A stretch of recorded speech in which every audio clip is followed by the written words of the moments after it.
एक दिन ठाकुर जी ने गोविंद दास जी से कहा, हे गोविंदा, मुझे दाल बाटी खाने का मन है। गोविंद दास जी चकित होकर बोले, प्रभु, आप तो 56 भोग पाते हैं, फिर दाल बाटी जैसी साधारण चीज क्यों?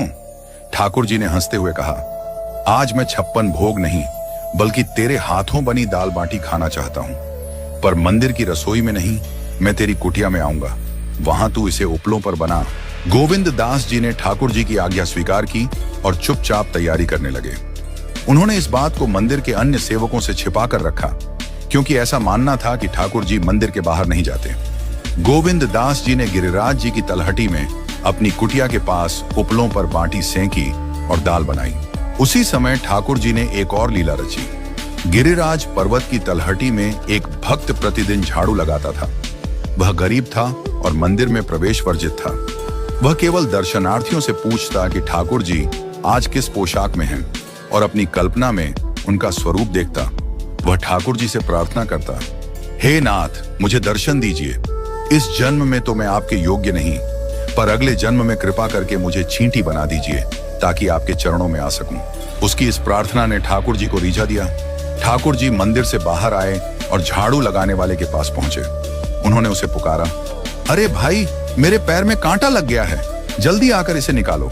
भक्त ने ऊपर देखा तो नीली पोशाक, मोतियों की माला और चांदी का मुकुट पहने ठाकुर जी को देखकर स्तब्ध रह गया। वह भाव विभोर होकर उनके चरणों में गिर पड़ा। ठाकुर जी ने अपने चरण उसकी गोद में रख दिए और कहा, जल्दी से कांटा निकाल, हाथ से नहीं निकले तो अपने दांतों से निकाल।